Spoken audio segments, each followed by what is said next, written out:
Awesome. I'll give it a couple of seconds to wait to live stream. Guys, we are trying something new. Rianne is a genius and she continues to outdo herself. So we have a new program that we're using tonight and we are super excited to be able to bring you a live class from WA. I will introduce our guest shortly, but before I do, as you know, I have to do the housework. I mean the housekeeping. So I'll do a few thank yous and a bit of information for you before we start tonight's show. We are crossing live from the Gold Coast, but from WA at the same time. So firstly, I want to put out an invitation to come and join as a volunteer. We're looking for volunteers in different areas across from in WA and across Ipswich and Townsville as well, guys. We are establishing a team up in Townsville. So if you are from Townsville or Ipswich and you are looking to get involved and help put the freeze on ice, I encourage you to contact us. You can do that through private message, but on Facebook. But the best way to do it is to hop online, hop onto our webpage, and go on to www.australianantiicecampaign.org.au and click on volunteer with us. And just let us know a little bit about yourself and why you want to volunteer. And so we've got positions open at the moment for next year, and that's in WA, Ipswich, and Townsville. All right, so it could be a day, a week. It could be, half a day. You could have some skills in administration or some folding of pamphlets or printing or anything. Together in unity, we achieve more. So I'm putting out that invitation now, and if that's you, please reach out to us and just click on the volunteer with us on our webpage. Ipswich, Townsville, and WA. All right, so I'm doing a big shout out to you guys.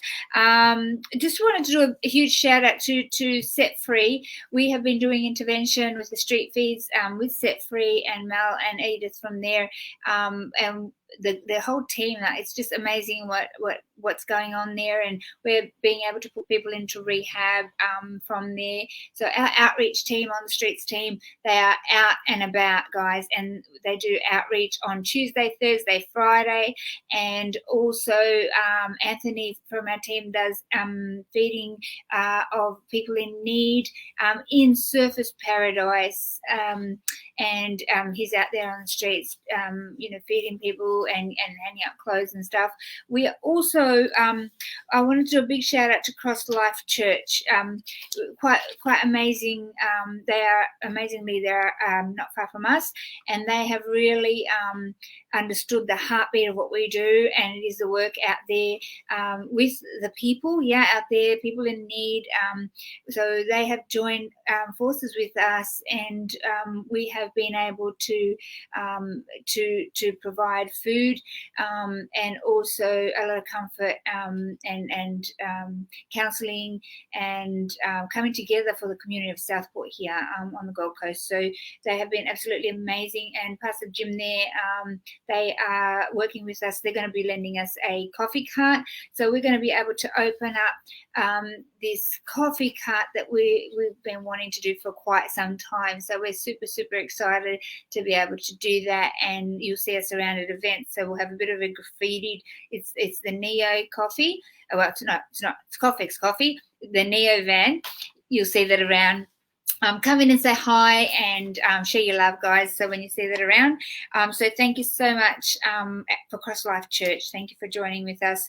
Last week I was at the Anglican Church in Surfers Paradise, and I shared my testimony there 3 times that last Sunday or Sunday before, and it was really awesome. So we are helping people that have come forward from there as well. See, so the power of the testimony sets the captive free. So people see hope, and they know that you've been through that, and they can see that you've come out of there, and they want to know, how can I do it? So we're here to help, guys. We're not here to judge. You might have been sent this video today and somebody might have said, you really need to share this story, really because they love you and they really want to outreach to you and they want to help. And we're here to support you if you decide that you've had enough of Ice World, as we call it. So it's not a very nice place to live in, and a very small percentage of people make it out. So our heart is to walk with you and to help you put that plan in place and to make the change in your life so you can live a life worth living, eh? So we're doing that across Australia. Like I said, WA team is starting up. We're getting some real traction up there. And also in Townsville, we're setting up office there. We've got some presenters being trained there. And so we've still got our Coffs Harbour and Sydney team. And early next year, I'll be excited to announce, I'm not sure on dates yet, but we will be restarting a Melbourne team again after all these restrictions lift. So that'll be exciting. So this week we've been in Lowood High and Rosewood High and Ipswich High, and we've been doing workshops there over the last week. So we've been really, really busy with workshops, and it's really good because they're going on holidays and we want to warn them against the dangers of ice and other drugs. So it's been a real blessing to go there. And I just want to do a big shout out to Steve Jobson at the Gold Coast Recovery Clinic, and he's been counselling a lot of people. See, when people come to us for help, we buddy them, but we send them to a counsellor as well, and we then we take them up to NA meetings and AA meetings and group therapy. So Steve has really been amazing, helping a lot of people with us. So I just want to do a big shout out to him from Gold Coast Recovery Clinic in Southport. Everyone just really loves going to see him, and he's been just amazing. So thank you, Steve, for your help, because we do have to unpack the underlying issues. If we're not unpacking the underlying issues, we're not really in recovery. We're just not using, and that will come back to bite us, unfortunately, later on. So I encourage you, if you have been through drug addiction and you haven't thought about doing some counselling on that, I do encourage you to do it sooner rather than later, so that it doesn't come back around at some stage later on. And when if it ever comes back, trust me, it comes back a lot, 10 times more worse than it was before. So I just want to do a little promotion of our op shop, guys. We're going to be having a raffle.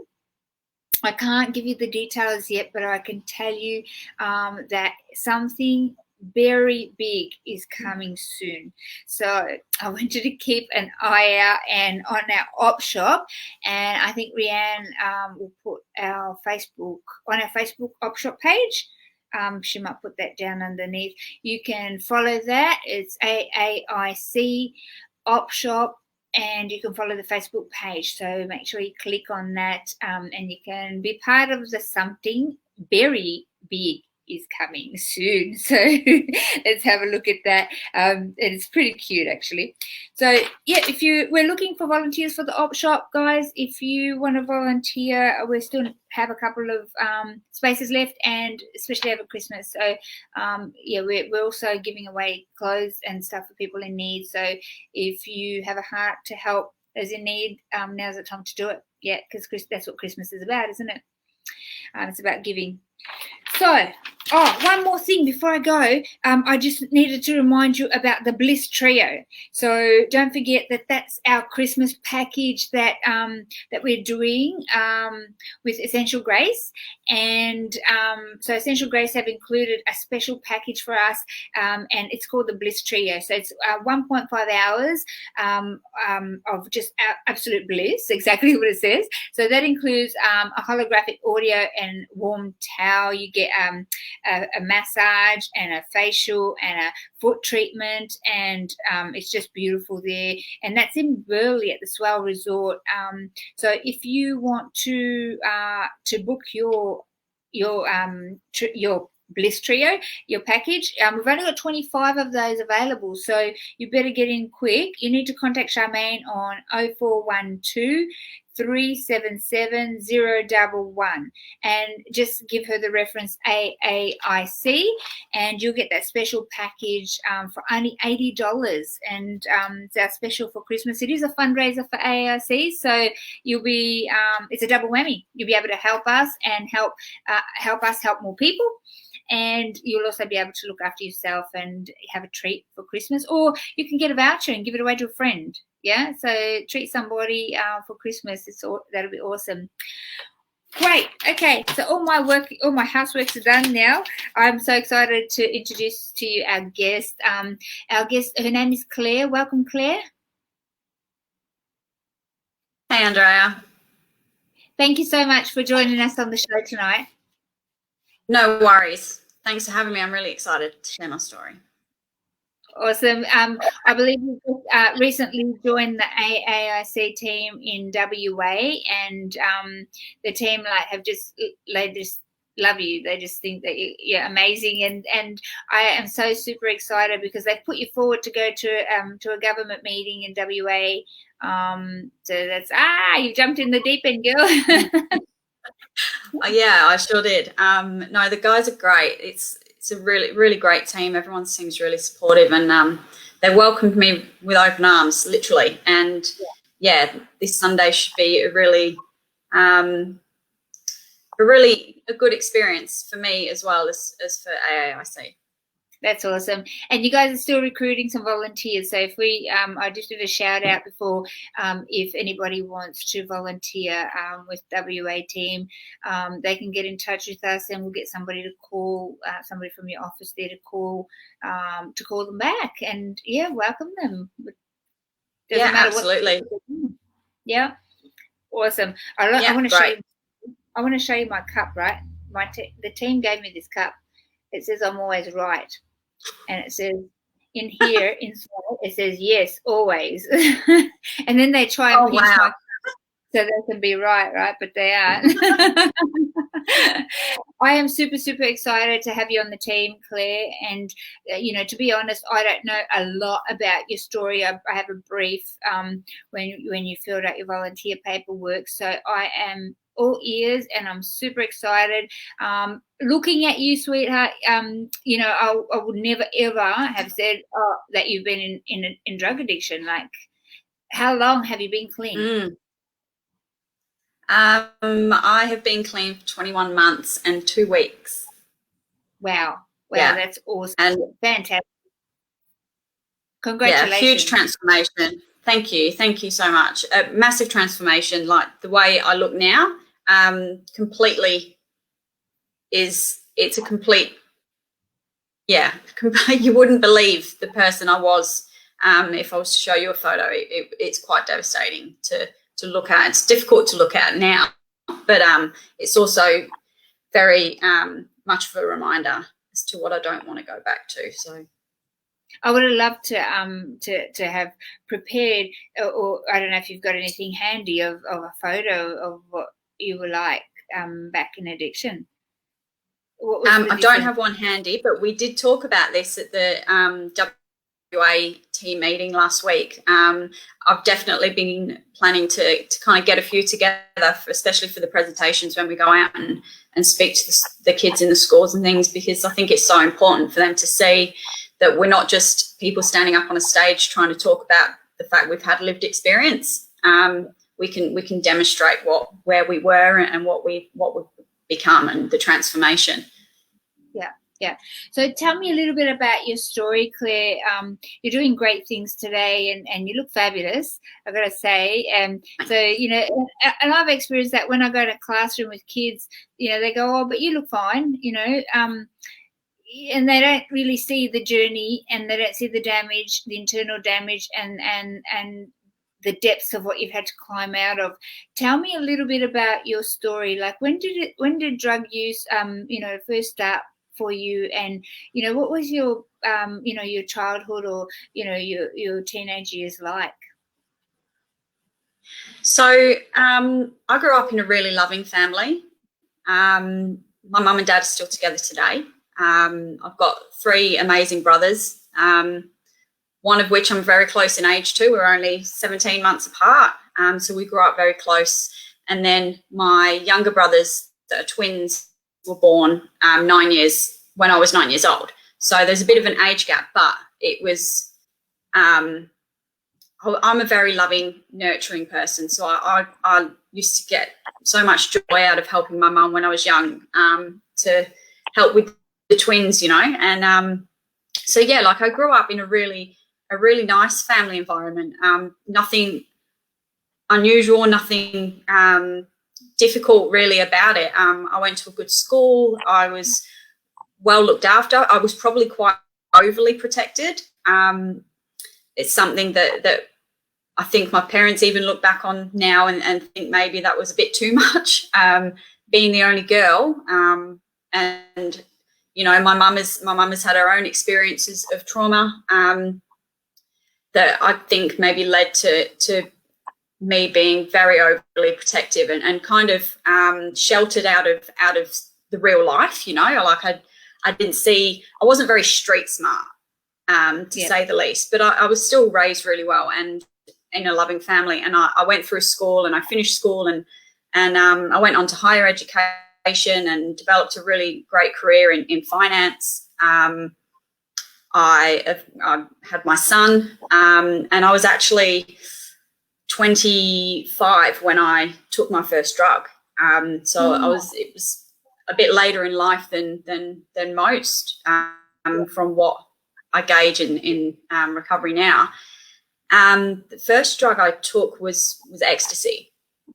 A very unique experience. It was a very scary experience at first, but then it was kind of, once you've done it once and all the fun that I had, I kind of dabbled in it recreationally for a couple of years. Not often, just music festivals and things like that. And I remember there being a time when they kind of stopped. Like, they weren't really regularly available. There'd been a few deaths at music festivals, and I was around 27 years old and planning on a night out, and we couldn't buy pills. So my friends were able to get hold of ice, and at the time I didn't even know what ice was. I'd heard really bad things on the radio ads, and but there's so many different names for this drug that it's hard to determine which drug, like whether that's what that is, or, I mean, it was referred to me as gear. So when my friend said, we can get this and that's okay, and we can crush it up and we can snort it. And so we did. I just trusted in what they said and what their experience had been with their use before. And I was actually, on that night when I first used it and snorted it, I remember sitting there about half an hour later making a statement that I would never, ever, ever use ice or heroin. And that's when I realised what I'd just done, when my friends kind of said, oh, well, that's what that is. It took some time before I knew that it was a smokable drug. And it was from seeing my friends do that and kind of inquiring about it. And I wouldn't say I ever felt the peer pressure. If anything, my friends at the time were quite reluctant to let me try the drug that way, you know. But being quite strong-headed, and I didn't want to miss out, so I wanted to do what they were doing, you know. And so I did, and it was just something else. Like, it was just, when I think back now, I realised that it was, at that time, I knew that I would be using that drug a lot more than the pills that I'd taken on the odd occasion. It kind of just hooks you. And yeah, like it definitely started off slow, but it didn't take long for it to become a very regular thing every weekend. And then, it was like I couldn't go a week, but it takes a week to get out of my system. So by the time the weekend is coming around again, I'm ready to go again. And then, I slowly started losing myself and my life. Like, I literally lost everything. What is everything? I was in addiction for... So what does everything look like? I want you to paint a picture for people, because I know what you're talking about, but a lot of people are going, yeah, but you're kind of skimming. Yeah, well, go in there. Tell me. Yeah, what sure. Like. Look, that my high-end career, I was working full-time in the finance industry. I was very successful. I was in an amazing relationship. I was about to get married, and I had a young son who absolutely adored the ground that I walked on. I had a brand new car, and I had my family, who I spoke to every couple of days, whether it was my mum and my dad or one of my brothers. Like there was always, every day there was someone in my family that I spoke to, and every day I had my son, and I shared custody with his dad. Had a great relationship with him as well. But as time went on, I was using more and more, and I was doing it without telling anybody. I started connecting with that kind of release that it was kind of saving me from myself. It was saving me from my thoughts. It was keeping me awake when I was tired from a big weekend. I needed it then to get through the week at work. I started losing jobs.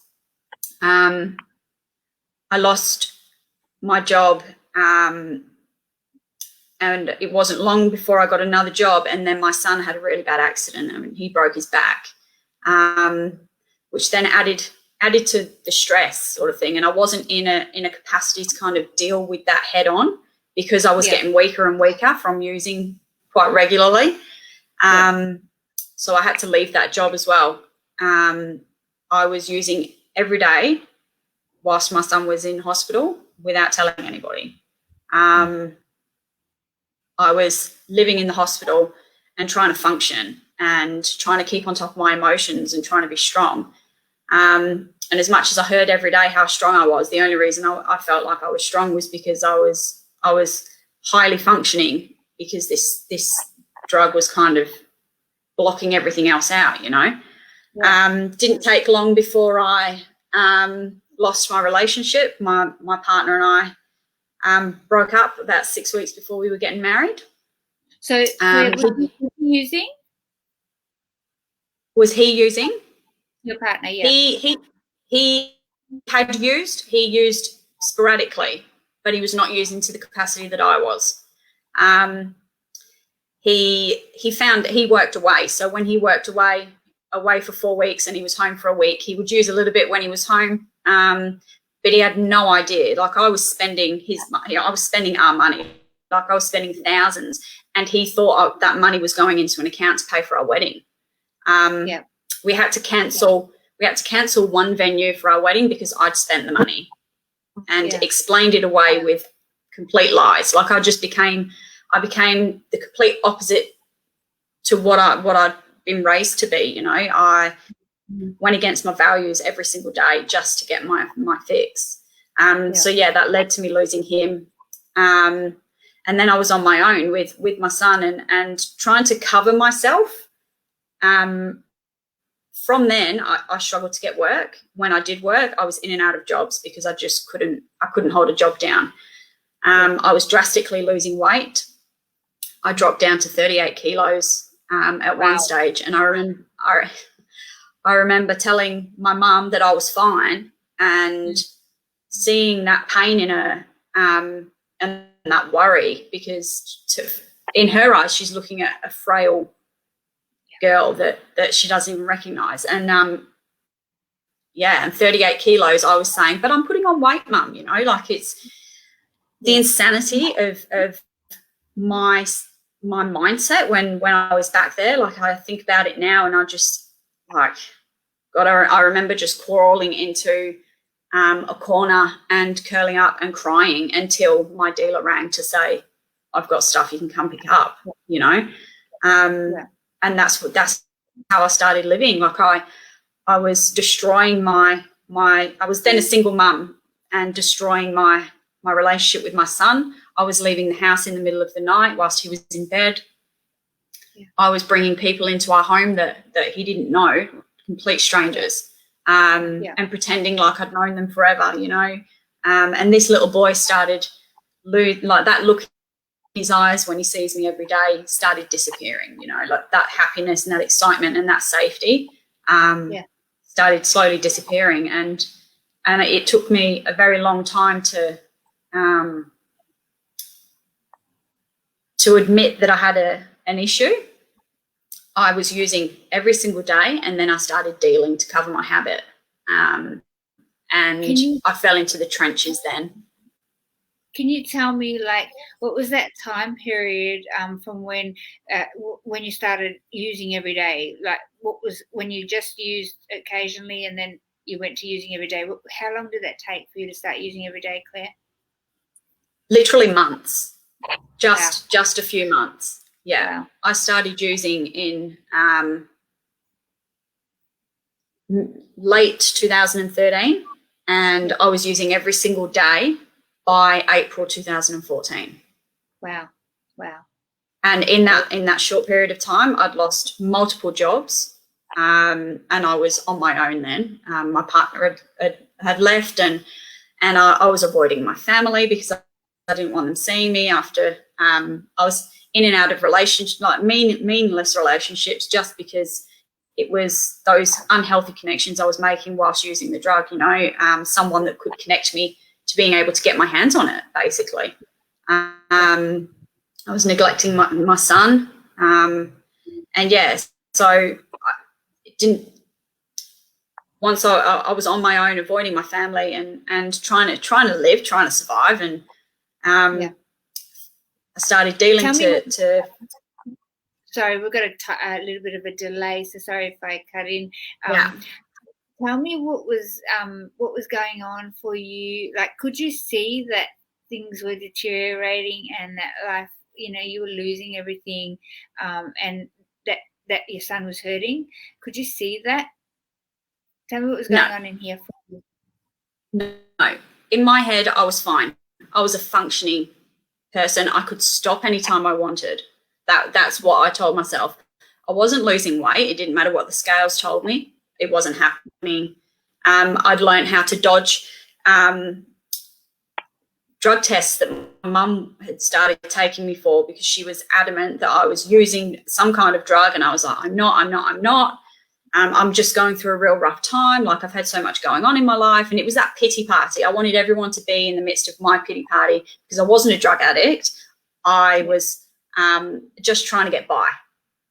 And that mentality stayed with me for another 6 years. Even when I was dealing, I was like, I'm not addicted. I can stop anytime I want, but I like the money, or it pays for my habit, but I can sell but not use, you know. And I used to even claim to be the friendly local drug dealer because people would come to me, and if they were completely, like if they were in the midst of psychosis, I'd be like, no, go home and rest, come back and see me in 2 days. And I thought that my mentality about that was that I was helping them, when in reality I was destroying them as well, you know. I was giving them access to something that was destroying their world.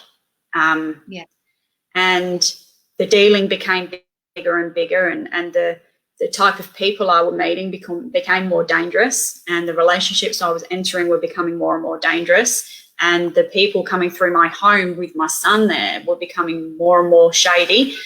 I remember driving to visit a friend, and it was about a half an hour drive, and on the way there I fell asleep and sideswiped a car, and I just kept going. It woke me up, but I was like, oh, oops, and kept driving, you know.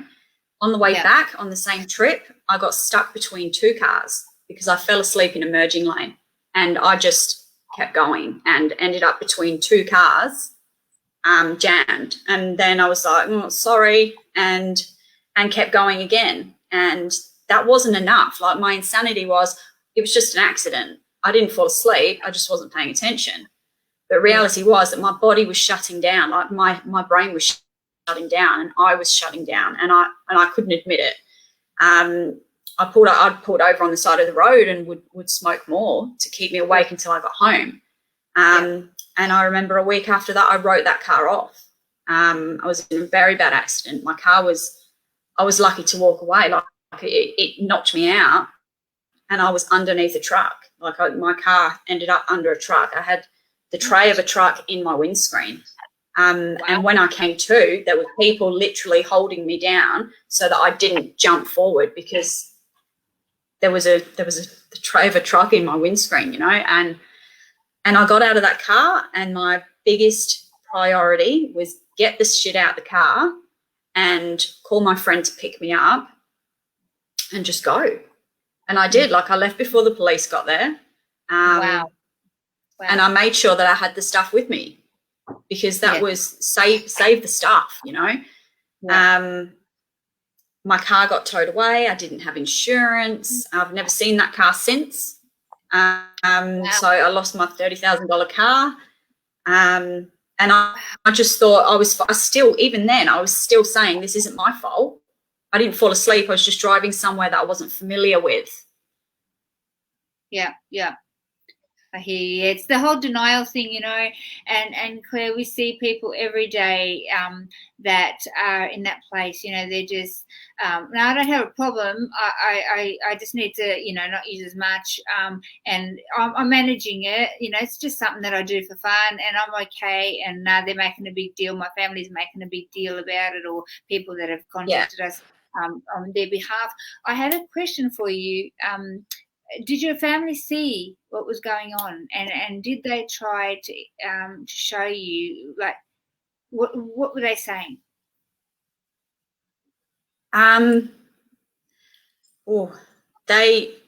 It didn't take them long to see and to realise that there was something drastically wrong. My mum and dad tried so hard to get the truth to start with, and when they finally got the truth, I went along with their intention to help, but I was able to me, I was pulling the wool over their eyes. They weren't buying it, and I only know this now, since we've had these conversations, now that I'm in recovery, that it got to the point where they were so desperate that they just had to stop. My mum, I remember sitting with my mum and, like, just telling her that I'm fine, Mum, like I'm okay, I'm not using anymore. And she would be crying and crying. And even my dad is so timid and so gentle and quite a shy man, but his love for his kids is beyond anything. And my dad sat in front of me in tears, begging me, like, to just stop. I remember my mum and my dad intervening again, and on another occasion, and sitting down and saying, like, my mum crying her eyes out, and I was rolling my eyes. I was like, here we go again, you know, like, these guys just don't get it. Like, there's nothing wrong with me. I'm not doing anything wrong. Like, I've stopped. And I believed every word I was saying, even though I knew it wasn't true. I believed it, and so that would make them believe me, right? Yeah. My mum cried, and she said, she said, I remember her saying to me, I'm not doing it anymore. She was seeking counselling, like drug and family counselling for family members that use. So she sought that help, and they gave her some great advice. But I remember her saying to me, I'm not going to sit there anymore and watch you die. Like, I'm watching you slowly die.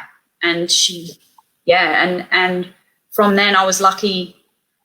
I mean, I stopped calling, so why should they call, you know? Like, it was always my family, that my brothers intervened. Like, they caught up with me, and I thought I pulled the wool over their eyes, and I guess for them, it got to the point where the more I tried to tell them that I was fine, the more they'd just go, we've got no hope.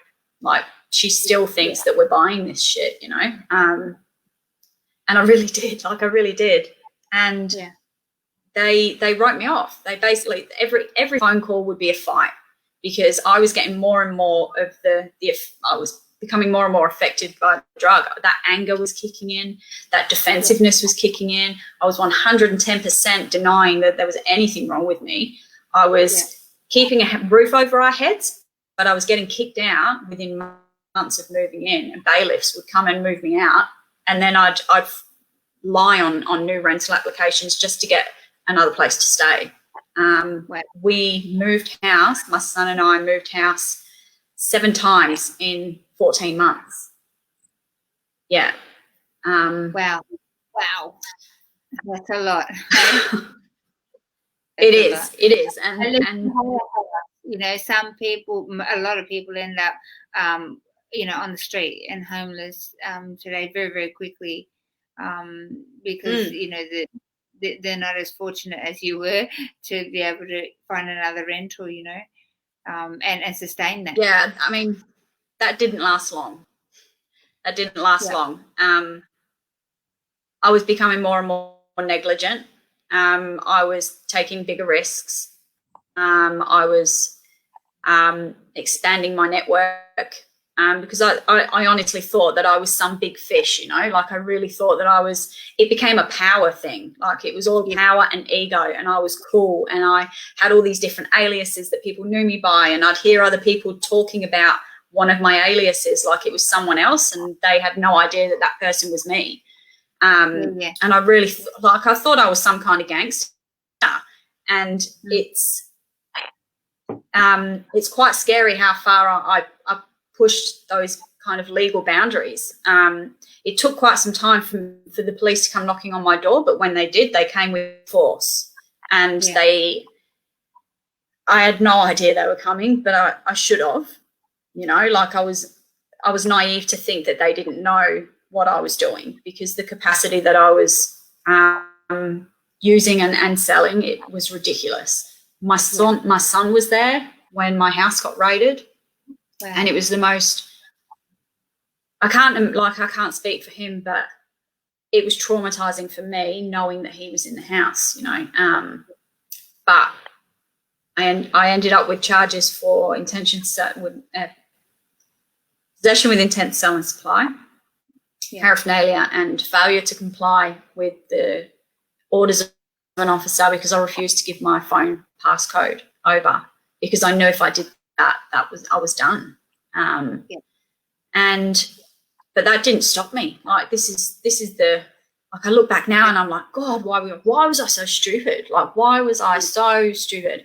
What kind of insane person just accepts being raided, being up on district court charges that are going to send me to jail for many years, and with my child there, you know, like, and still, like, and when you ask about my son, and the way, when I noticed the way he looked at me, like, I'd stopped noticing because I couldn't look at him anymore. Yeah. And that was tough. And I didn't stop. I continued going, you know, like I got out of lockup that day, and I came home to my son, and he was like, "It's okay, Mum. Like I'm okay, and I'm still here." And I was really grateful to the police that they weren't they kind of protected him away from the fact that it was very drug related. They kept him out of the way, but he didn't want to leave my side. They said, we can send him to someone else or a family member, or he can get picked up, and he refused to leave. He didn't want to leave. So they did make sure that he was kind of holding, like, that he was protected from what was going on. That's so good. How old was your son at that time, Claire? When I got raided, he was 11, turning 12. Yeah. Wow. Turning 12 years old. And I didn't, like I said, I didn't stop. Yeah. But that's because you couldn't, you know, the ice had hijacked the frontal lobe of your brain, and you couldn't think straight because the midbrain takes over, and very, very quickly the animal brain will do whatever it needs to do for the next 5 minutes of pleasure, even if it is hurt people that they love around them.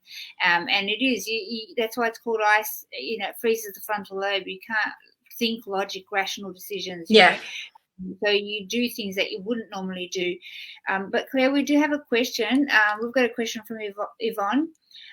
She said her biggest struggle in recovery is trying to forgive herself for destroying people's lives by being a drug dealer.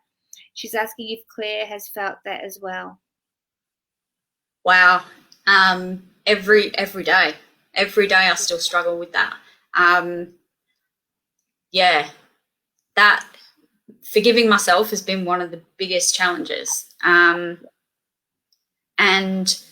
I still hear my mum's words ring in my head. And this was just before I fell to my knees and said, help me.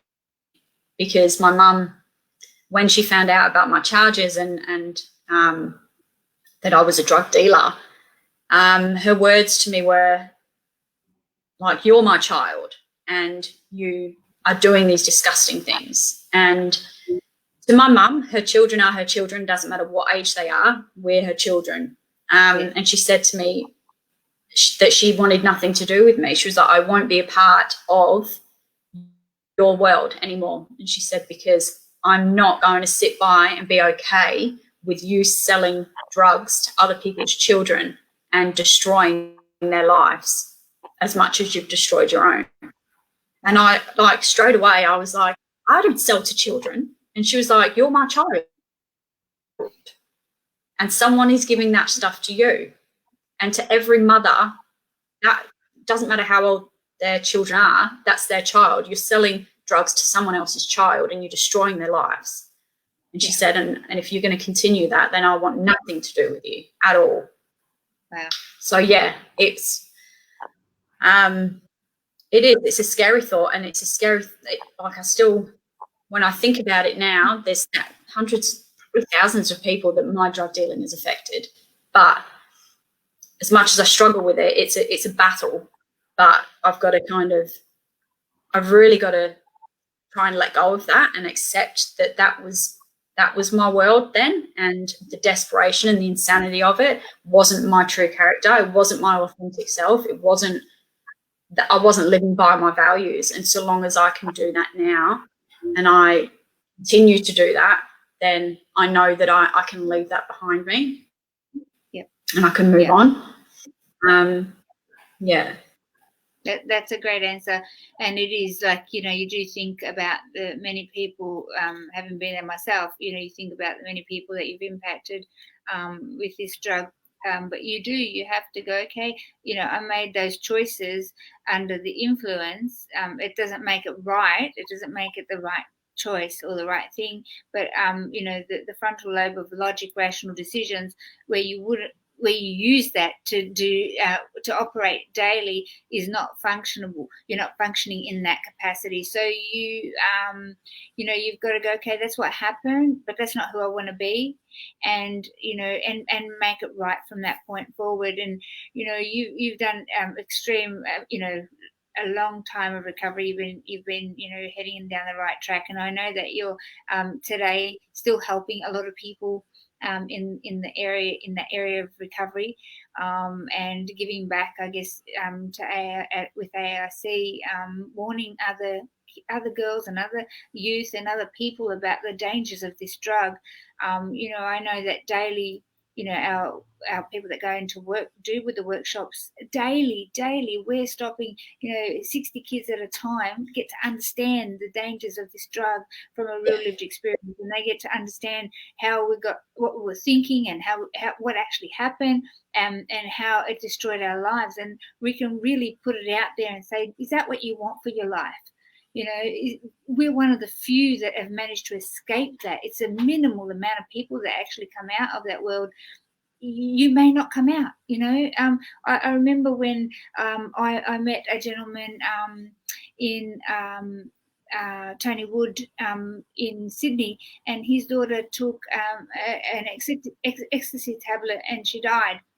She was only in her teens, and him and his wife spent the rest of their life, talking to youth across Australia about what happened, and they wrote a book and everything. It can be that quick. We don't realise how quickly it just these drugs destroy. We're all taught, Claire, we don't do drugs because it's bad for you. I'm sure you had some sort of education like that in school, and your parents would have said, don't ever touch drugs, I would say. Like yourself. And but you get curious. You don't really see what happens if you take it. You might get taught in school, it gives you psychosis, it does this and that, but you don't really get it until the kids get a really good picture of it, because there's a lot of, in high schools, a lot of kids end up walking with us on our journey as we share, and they end up, really in tears and saying, I'm never going to touch that. That's horrible. I'm so sorry you went through that. And they come and give us hugs. We don't want to stand there and go, it was really good, because it wasn't really good. We thought it was really good initially, but that's not what we got. So if we can expose that to the kids, potentially, yes, we've done a lot of damage in the past, but we can do a lot of good in the future too. So, and I know that you're doing some good work today. Tell me a little bit about the rehab and stuff that you do there. Yeah, so when I finally fell to my knees and decided that I needed the help. Was it what your mum said? Sorry? Was it what your mum said that really touched you? What made you fall to your knees? What happened? Not long. It was when my mum said that, I was still very defensive. I was still very much in denial. But I was facing charges from my house being raided. Within a couple of weeks of that phone call with my mum, I went to jail. I was caught again doing the same thing. I wasn't raided, but I walked into I walked into my dealer's house and he was being raided. And as soon as I walked in, they knew who I was. They knew I was coming, and they were waiting for me. And I went to jail for a few weeks. And even then, my son tried to lie on my behalf. My son tried to protect me, and he went and stayed with his dad and told my family that I'd gone away for a few weeks to just get well. And it was when I got out of jail that I had to come clean, and I begged and pleaded with my family to take me back. I lived in Airbnbs for as long as I could afford, so probably only a couple of months, until I was literally living out of a car that wasn't even mine, didn't even belong to me. And I begged my mum to take me in. And she did, under her rules. And she said, you don't step foot over this door unless you are going to live by my rules. I don't care whether you're 13 or 35. This isn't a hotel. You won't be going out at night. You won't be doing this. You won't be doing that. You come here, you live here, you get well, you do the right things, you seek the help that you need, you get a job. And moving into my mum's, I had all the best intentions. And I'm glad I can say that I did stay clean. And I've been clean since I went into jail. But it wasn't that easy. I couldn't fit. I didn't know how to belong in society anymore. I used to be really confident, and I could walk into any room and strike conversation with every person in that room before I left by the end of the day. I had no struggle with conversing or attending interviews or anything like that. But I was going through this time where I just couldn't function in society. I couldn't go to job interviews. I couldn't apply. I couldn't speak. I couldn't voice and talk nicely about myself or talk positively about myself to be able to kind of sell myself for a job, And that's when I realised that if I didn't get some proper help, professional help, then the second I leave my mum's house to find a place to live on my own again, I'm going to use, because my anxiety and depression was crippling me. Like it literally had its grips on me. And the only thing that I thought would help me deal with that is by using again. I just couldn't do that in my mum's house. So I had to stay there. And that's when I found Serenian House. And we went to an information session, and I was straight into an assessment to enter the residential rehab with them at the therapeutic community they have. It's called Serenity Lodge, and that place changed my life. I had thousands of masks with me, and they literally peeled me like an onion. I was there for 8 months, and I was not an easy nut to crack. And I remember multiple counsellors saying to me that if they'd have ever walked in to that rehab, they would have thought I was probably a counsellor, not someone with severe anxiety and depression and a drug addiction, you know. So after coming out of there, I owe my life to that place, but I also have to be I also have to take the credit for making those decisions myself, you know. Like, I give myself a lot of credit, and I'm very proud of the fact that I was able to approach that and just go into it not knowing, and to get vulnerable and to talk about my fears. And so, yeah, now I am very involved still with Serenian House. I've participated in their peer support worker training. So I now volunteer there as a peer support worker for drop-in groups for people still struggling and for people living recovery after TC, after the therapeutic community rehab. I do experience, strength and hope talks with Next Step Detox and with the rehabs that are a part of Serenian House. And now I'm a part of the AAIC team, which is just another step forward in the direction that I want to go in. You know, like, I'm studying my diploma in community services, and all of these things, all of this experience that I'm getting from the volunteer work and being involved with you guys is contributing to the path that I want to take in my life to help people. If sharing my story helps one person, then that's great. So yeah, that's fantastic. That is fantastic. How's your relationship with your son today? I've got to ask, because I know people at home will be, you know, the restoration for your family. Yeah, he's with me full time. He's throughout this whole thing, like, he's never ever, like, I've let him down so much, and he has never ever given up on me. He's never, he lost a lot of trust and respect for me, but that didn't take long. Through seeing me do the work, he is now my best friend, like my best friend again. He lives with me full time, and we've got a great relationship with his dad, so we spend some time with him, and he's doing great at school, and he's got all these goals and ambitions, and he knows what he wants. He wants to finish year 12 so that he can get into study computer engineering. And so, yeah, and like, even talking to him about what AAIC are all about, and wanting to come out into schools to educate, he's like, I hope you come to my school, Mum, because I think there's people there that need to hear about this. And I said to him, I was like, well, you'd actually want me in your school talking about the fact that I was a drug addict? And he was like, yeah, because I'm so proud. Like, I'm so proud of you. And he tells me that all the time. And he just is amazing. That's so beautiful. And my family as well, they're the same. Yeah. You're very blessed. You've had people, to walk with you and support you, and your mum sounds amazing, because she got the help that she needed to learn how she could help you. You know, a lot of families ring. We have a family support number. It's on the bottom of the screen, guys. It's 0481 844 555.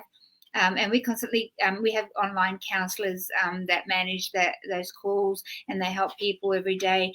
But, you know, when people call us, you know, when I used to take the calls, it would be like, my son's on ice, my daughter's on ice, I don't know what to do, I don't know where to start.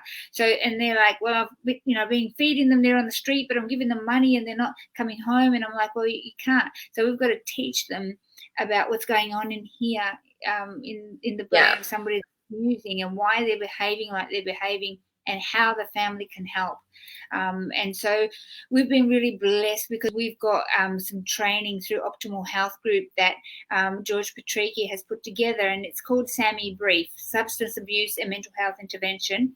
And it's a 2-hour training online that any parent can do, and it teaches them the skills to be able to understand the cycle of addiction, contemplation stage and what that looks like, how to recognize the signs for, that your loved one might be using or abusing a substance, and how to have that conversation, how to do a cost versus the benefits, and how to prepare to help your loved one create that pathway into recovery. So we're always here to help, the families with the counselling to learn those skills, and then us that have been through that, we're here as a peer support to be able to put our hand up to say, yeah, when your loved one's ready to to step out of that place, we're ready to have that conversation with them and help them create that pathway out. So we get a huge success because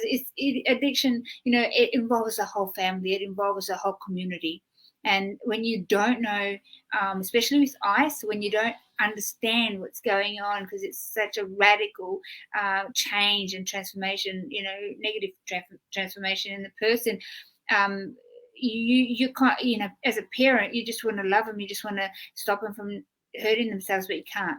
So, with those, with that skill, you can actually, learn some tools, get some tools, and learn some new things on how you can help your loved one. You can do that training if you're interested on our website. Just pop on to www.australianantiicecampaign.org.au, and there's a little Sammy Berry logo, and you can click on that, and you can enroll, I guess, to do the training. So it's pretty awesome that that's available to families. But we do have the family support number if somebody wants to chat about it. And you're very blessed to have had your family there to support you. We help a lot of people that don't have anybody, and that that their family, they've lost complete contact. They've been 20 years down this path, and that they really don't have anybody that they can, that believe in them anymore, that want to know them, and that have given up on them. So if we're speaking to you and somebody sends you this clip, we want to walk with you. We're here to help you. We've been there. We understand, how hard it is. And you mentioned something too, Claire, that's really we see a lot of, and it's really, really important.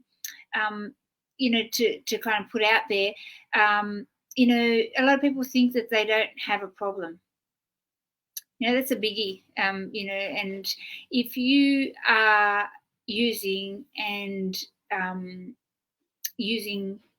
regularly and it's starting to have a negative impact on your life, then you have a problem. Yeah. No drugs, like when we talk in schools, no drugs that really are good for you, right? You get even prescription drugs in there, you have side effects, and you have a little white leaflet that comes out and says side effects, it could cause this, it could cause that. There's all side effects in everything that we take, even healthy stuff. When we take a substance, it might be Vital Greens or krill oil, it has an impact, a positive impact on our body. But if we take medication, even if it's prescribed, it has a negative impact on your body, as well as, fix the problem, but there's always, side effects. Nobody gives you the side effects of drugs that are put out there as recreational, and there's no leaflet. There's no warning, and we have decided to become that warning leaflet, in those drugs, because many people start off with ecstasy and marijuana and party pills, and they move on to stronger things and different things because they've already tried one, they'll try another one, and it has a roll-on effect. One thing starts another. But unlike myself, I just went straight to ice. It was just just insane why somebody would want to try it. It's curiosity. You don't understand what it is and what it's going to do to you forever. You like we were talking before, Yvonne was saying she struggles with forgiving herself for destroying people's lives. That's something that she will have to work with and work on and unpack with a counsellor, and it's a lifelong thing. Some of the things you can't take back. So we'd rather people not even try it, like this says, not even once. It's our message. So if you had last minute words to share, Claire, to anybody out there. We've got parents that are watching and that are helping loved ones. We've got people that are in addiction and early recovery, trying to stay clean. Any last minute advice that you could give? Try and be educated. Try and be educated to educate others. Share the message, share what you hear, share what you read. and be brave if you're someone still living in addiction and struggling to get out of it. Be brave and stand up for yourself and get heard, because that's a huge thing, is just being heard, and don't feel like you can't fall to your knees and be desperate and tell someone that you need help, because it's not weak. And if it gets you out of that pit, you're going to have a much better life. Yeah, I bet you love the life you live now. Oh, I'm living, it's cliche, I'm living a life beyond my wildest dreams now. Yeah. Awesome, and I've got everybody around me, and I'm so lucky. Like, I'm so blessed, and like, I thank God for all of the guidance that I've had. And my mum tells me today, everything that I've gone through has happened for a reason, because she truly believes that it's, even though in the time that it was all happening, it felt like the devil's work, but she said it's God's work, because you are meant to be sharing this journey. You are meant to be guiding your child. You are meant to be helping other people. It sucks that it took me 7 years to kind of be able to get that, but I've got that lived experience now, and like I said before, if I can help just one person, then it's a good thing. Tell me something. Do you have any lingering side effects that you're left with from Ice World, as we call it? I do. I'm still trying to. I still notice that my brain functionality, like, I still struggle with words sometimes. Like, I get into a heightened state when I know the word, but I just can't get it out. So there's some kind of neurological thing there that will take time, but eventually I believe that it'll come back. But I mean, I'm nearly 2 years clean and it still isn't yet. Restless. I've got really restless legs. That may not ever go away. And I struggle with night terrors, which is strange, because it's something that I've never ever experienced before. But that, I struggle a lot with night terrors and anxiety. I was never medicated for anxiety before addiction, and now I am, and I'm not sure whether that will ever go away. But so long-term effects are still there. Yeah, definitely.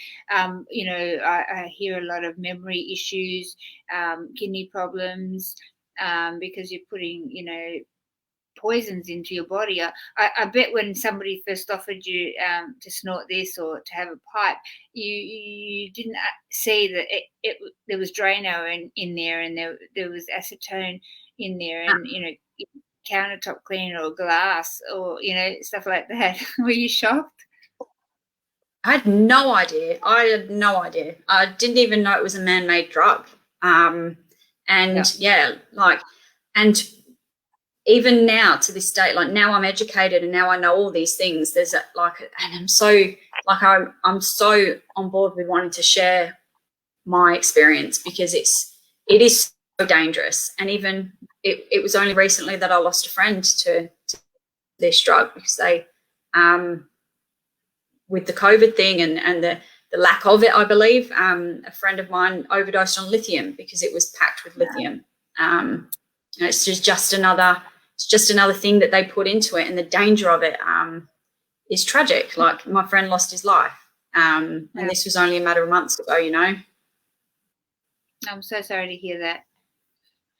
We do hear that more often than we want to, and the purity of this drug on the streets, has risen dramatically. And by purity, I mean the concentration of it, where it used to have like a 15-20% purity level when I was using the concentration of it, and it's left me with damaged organs and memory issues and speech, definitely. But now it's up to even 90%, concentration, which is what they call purity. So people go, oh, this is pure stuff, it's pure rubbish, it's pure, So we've got to really put it into context of the words they use. It's pure, crazy. But I'm so glad that you have stepped into recovery. You've maintained that. You've got your life back. It is a blessing to have you part of the AAIC team in WA. I can't wait to get over there and come and give you a squish. We do squishes. I don't like this whole thing at all. Hugs and love is good, makes the world go round, I reckon. But so I can't wait to get there, and we're I believe we're getting some really good interest in the schools there, and we're going to hit the ground running early next year. So we really look forward to working with you, Claire. Claire, thank you so much for sharing, the in-depth of your story. We're going to tag you on this show. So if anybody has any questions that you want to ask, now's the time to do it. But we will tag Claire in on the show, and you'll be able to ask any questions. So she'll be able to see them come up. And, if you need help, guys, we're here to help you walk out of that darkness and into a life worth living, like Claire has done. She's got her life back. You can do it. It's hard work, but it's available to you.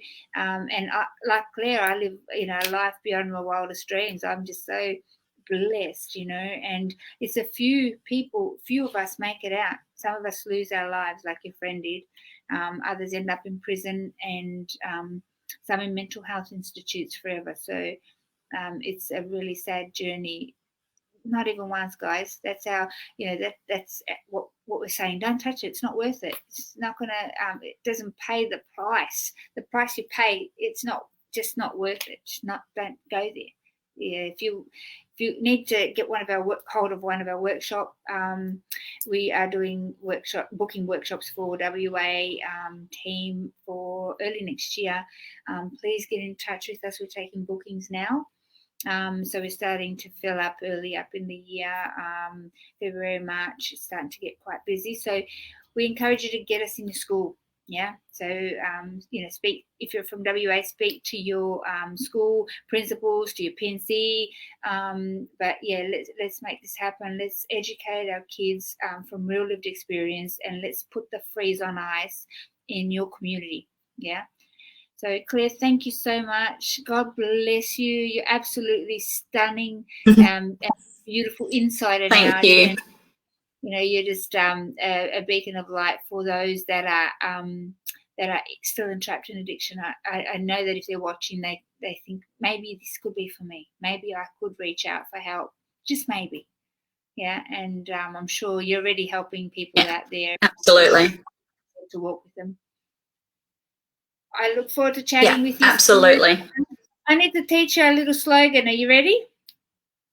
Have you seen it before? Go. It goes not. I don't think so. Like that? Not. Even. Yeah. Even. Yeah. Once. I love it. Not even once. Awesome to have you on the show. Thank you so much. Guys, stay tuned. We will be back next Thursday, and we'll be crossing live, and I might show you a little bit about something very big coming soon. Take care. God bless. Stay clean. I'll see you next week. Get in touch with us on 1-800-NO-TO-ICE if you need information or book a school workshop or you need support. Take care. God bless. See you next week.